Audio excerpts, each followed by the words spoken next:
मृत्यु एक ऐसी सच्चाई जिससे बच पाना नामुमकिन है, लेकिन कभी सोचा है कि उसके पार क्या है? आज के इस खास विश्लेषण में हम गरुड़ पुराण के पन्नों में गहराई से उतरने वाले हैं। ये प्राचीन ग्रंथ सिर्फ अंत की बात नहीं करता, बल्कि मृत्यु के बाद आत्मा के सफर का पूरा नक्शा खोलकर रख देता है।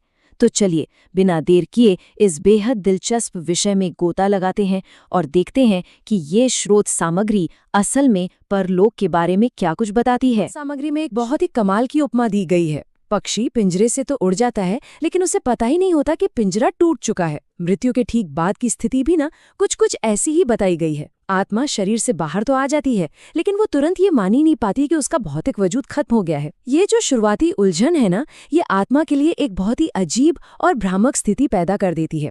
इस सफर का पहला पड़ाव है मृत्यु और आत्मा का भ्रम। अब मृत्यु के तुरंत बाद यमदूतों से सामना होता है और यहाँ स्रोत सामग्री एक बहुत ही चौंकाने वाली बात बताती है। यमदूतों का ना कोई एक तय रूप नहीं होता, वो बिल्कुल वैसे ही दिखते हैं जैसे इंसान के अपने कर्म होते हैं। मतलब अगर जीवन भर अच्छे काम किए हैं तो ये दूत एकदम शांत, संतों जैसे और सही रास्ता दिखाने वाले लगते हैं। लेकिन अगर जिंदगी भर गलत काम किए हैं तो यही दूत आग उगलने वाले, डरावने और सजा देने वाले प्राणियों की तरह सामने आते हैं। सच में ये तो अपनी ही कर्मों का एक प्रत्यक्ष आईना है। इसके बाद का जो समय है उसे एकदम स्पष्ट टाइमलाइन में बांटा गया है। पहले 24 घंटे, जब शरीर का अंतिम संस्कार चल रहा होता है, तब आत्मा को उसके पूरे जीवन की एक फिल्म सी दिखाई जाती है, वो भी बिना किसी आवाज के। इसके बाद अगले 13 दिनों तक आत्मा अपने ही घर और अपनों के आसपास भटकती रहती है, उन्हें देखती रहती है। इसीलिए इस ग्रंथ में 13 दिन के संस्कारों और शांति का इतना ज्यादा महत्व है, ताकि आत्मा को सही दिशा मिल सके। फिर 31वें दिन के बाद परलोक की वो असली यात्रा शुरू होती है। इसके बाद यात्रा पहुंचती है दूसरे पड़ाव पर, वैतरणी नदी और यमराज का दरबार। यमलोक के रास्ते में एक बहुत ही डरावनी रुकावट का जिक्र मिलता है। वैतरणी नदी, यह कोई आम नदी नहीं है, बल्कि कर्मों का टेस्ट लेने वाली एक भयानक नदी है, जो खून और खतरनाक जीवों से भरी पड़ी है। अब सवाल यह है कि इसे पार कैसे किया जाए। स्रोत के मुताबिक धरती पर बिना किसी स्वार्थ के किया गया दान और सेवा ही इस नदी में नाव का काम करते हैं। बस जो अच्छे कर्म करने वाले हैं वही इसे आसानी से पार कर पाते हैं। वैतरणी पार कर ली तो फिर बारी आती है चित्रगुप्त के बही खाते की। यहाँ यमराज के दरबार में ना सिर्फ ऊपर ऊपर के काम नहीं देखे जाते। मान लीजिए कि कोई इंसान जीवन भर बहुत पूजा पाठ करता रहा, लेकिन अंदर कूट कूट कर अहंकार भरा है, तो उसका कोई मोल नहीं है। इसके उलट अगर पूरी सच्चाई और प्यार से किसी भूखे इंसान को सिर्फ एक बार खाना खिलाया गया हो, तो उसकी अहमियत कहीं ज्यादा मानी जाती है। चित्रगुप्त की किताब में सिर्फ काम नहीं, बल्कि इंसान के गहरे इरादे और वो विचार भी लिखे जाते हैं जो कभी होठों पर आए ही नहीं। यहीं से शुरू होता है तीसरा हिस्सा, पाप पुण्य का हिसाब और नरक लोक। यहाँ पर स्रोत सामग्री एक बहुत बड़ी गलतफहमी को तोड़ती है। अक्सर लोग सोचते हैं ना कि नरक का मतलब है हमेशा हमेशा की सजा, लेकिन गरुड़ पुराण के हिसाब से नरक हमेशा के लिए नहीं होता। ये सिर्फ एक टेम्पररी जगह है, एक तरह का प्योरिफिकेशन सेंटर या शुद्धिकरण केंद्र। ये वो जगह है जहाँ आत्मा अपने बुरे कर्मों की मैल धोती है और अगले जन्म के लिए खुद को तैयार करती है। तो ये कोई अनंत अंधकार नहीं है, बल्कि बस कर्मों का हिसाब चुकाने का एक छोटा सा पड़ाव है। इस ग्रंथ में अलग अलग सांसारिक गुनाहों के लिए बिल्कुल अलग तरह के नरक बताए गए हैं। जैसे तामिश्र उनके लिए है जो दूसरों का फायदा उठाते हैं या शोषण करते हैं। रौरव उन लोगों के लिए है जो हिंसा फैलाते हैं। इसी तरह कुंभीपाक में वे जाते हैं जो जानवरों की हत्या करते हैं। और असीपत्र वन खास तौर पर उनके लिए है जो धर्म के नाम पर पाखंड और दिखावा करते हैं। ये जानकारी बहुत साफ तौर पर दिखाती है कि धरती पर किए गए अपराध और सजा के तरीके के बीच कितना सटीक और सीधा कनेक्शन है। अब रुख करते हैं अगले भाग की तरफ, भटकती आत्माएं और पुनर्जन्म का ये पूरा चक्र। कई बार ऐसा होता है कि कुछ आत्माएं न तो नरक जा पाती हैं और न ही उन्हें नया शरीर मिलता है। वो बीच में ही अटक कर प्रेत यानी भटकती हुई आत्मा बन जाती हैं। पर ऐसा होता क्यों है? इसके पीछे कारण बताए गए हैं।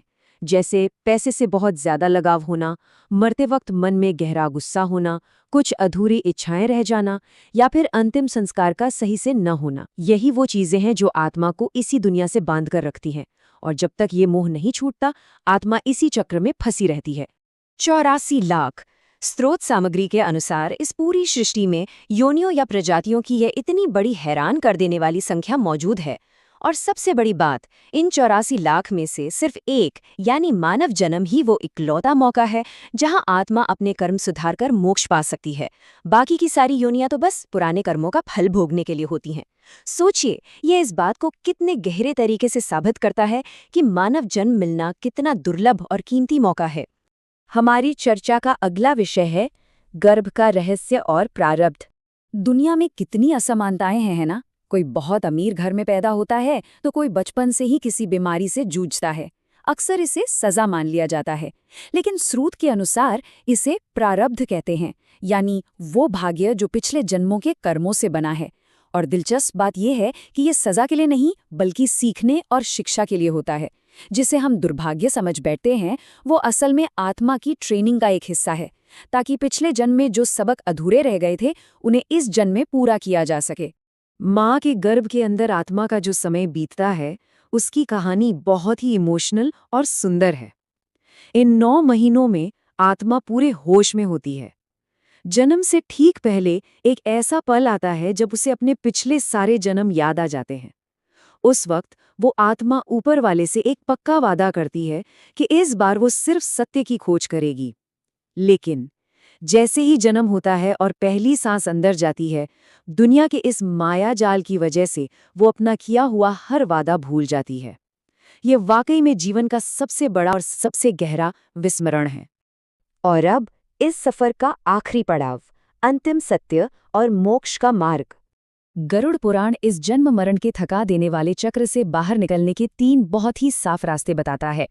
पहला है ज्ञान का मार्ग, जहां इंसान ये समझ जाता है कि वो सिर्फ एक नश्वर शरीर नहीं बल्कि एक अमर आत्मा है। दूसरा है भक्ति का मार्ग, जहां बिना किसी स्वार्थ के खुद को पूरी तरह ईश्वर को सौंप दिया जाता है। और तीसरा है कर्म का मार्ग, जहां काम तो किया जाता है लेकिन उसके फल की कोई लालसा नहीं होती। इन तीनों ही रास्तों का एक ही मकसद है, अपने अहंकार और दुनियावी इच्छाओं को पूरी तरह से छोड़ देना। तो फिर मोक्ष असल में है क्या? इसे बहुत ही सुकून भरे शब्दों में समझाया गया है। जैसे पानी की एक बूंद समंदर में गिरती है तो वो अपना अस्तित्व नहीं खोती, बल्कि उस पूरी विशालता में घुल मिल जाती है। ये जिंदगी का बस खत्म हो जाना नहीं है, ये एक ऐसा मुकाम है जहाँ कोई सवाल नहीं बचता, कोई न्याय या फैसला नहीं होता। ये उस परम सत्य के साथ एक बहुत ही शांत और दिव्य मिलन है। इस पूरी यात्रा को खंगालने के बाद एक ऐसा सवाल जहन में आता है जिस पर बहुत गहराई से सोचने की जरूरत है। क्या जीवन का वो असली मकसद जो जन्म लेने से ठीक पहले एकदम साफ साफ याद था, क्या वो सच में किसी को याद रहता है? या फिर पहली सांस लेते ही इस दुनिया की माया और भ्रम में पूरी तरह से खो जाता है? ये सिर्फ एक अनसुलझा रहस्य नहीं है, बल्कि एक बुलावा है अपने अंदर झांकने का और उस सत्य को फिर से खोजने का। इस खास विश्लेषण में हमारे साथ जुड़ने के लिए बहुत बहुत धन्यवाद।